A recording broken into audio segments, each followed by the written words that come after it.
Andererseits, mein Verhältnis sozusagen zu dieser Mauerfrage war zu der Zeit im Grunde genommen schon sehr entspannt, weil man konnte ja, also ich konnte eben hin und her fahren, das galt ja für die DDR-Bewohner nicht, aber für mich schon und war auch in der DDR überall gewesen, rumgefahren, bin zigmal jedes Jahr nach Ostberlin irgendwas besuchen und angucken gefahren und dachte so, naja, wenn da jetzt Bewegung ins ganze System kommt, vielleicht ändern sich die Regelungen auch noch ein bisschen besser und so und das wird weiter. Und hatte aber sonst zu dieser Grenze ganz stark ihre Geschichte im Kopf, die sozusagen Volksaufstand 17. Juni, Ungarn, Polen, Tschechoslowakei und dann dieses Ereignis im Sommer 89 in Peking. Und deswegen war für mich so ein friedlicher Fall der Mauer vollkommen undenkbar, weil das sozusagen, ich habe mehr diese Grenze begriffen damals als ein System, ja, so eine Weltgrenze zwischen den Systemen Kommunismus und Kapitalismus.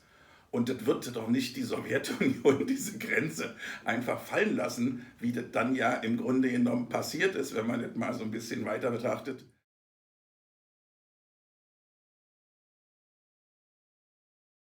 Das Ereignis des 9. November war für mich erstmal nicht so eine große Aufregung. Ich habe das alles mitverfolgt im Fernsehen, habe zu der Zeit ja am Potsdamer Platz gewohnt, wo noch alles leer und unbebaut war.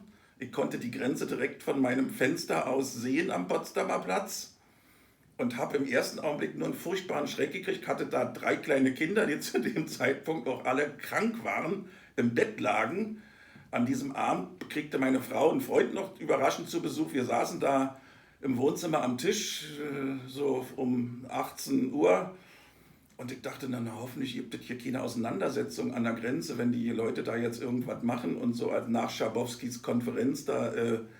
Und war sehr besorgt. Ich habe eher so eine Kriegsvorstellung gehabt, nach dem Motto, Mist, jetzt wohnst du hier am Potsdamer Platz und jetzt kriegen die sich hier an dieser Grenze unmöglich in die Haare. Es fuhr dann bei uns unten auch diese, ja im Vorfeld schon, das wissen wir sich ja heute, alle alarmierte Polizei der Westseite auf, die dann sich an den verschiedenen Übergängen mit engagieren musste, die Menschenmassen zu regeln. Die haben da unten alle gestanden in der Bernburger Straße, riesige Polizeikolonnen so, und nun gewartet, was passiert denn? Es wusste ja keiner so richtig, was nun eigentlich in die Pötte kommt.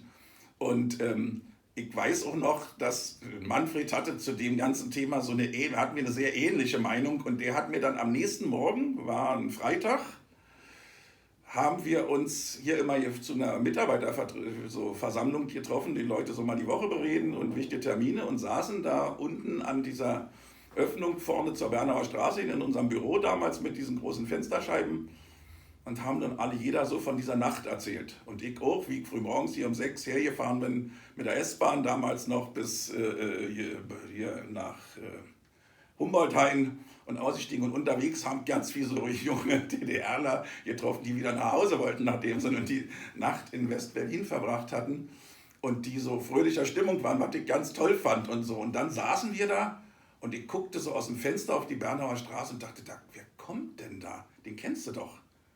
Und da kam damals der Pfarrer von Elisabeth zu uns angelaufen. Ich dachte, was will der denn jetzt von uns? Völlig bepackt mit lauter Sachen hatte der völlig illegal mit den Kulturgütern der DDR, was absolut verboten war, auch bei uns ja, ne, die Grenze überschritten, um uns die alten Dinge der Versöhnungskirche zu bringen.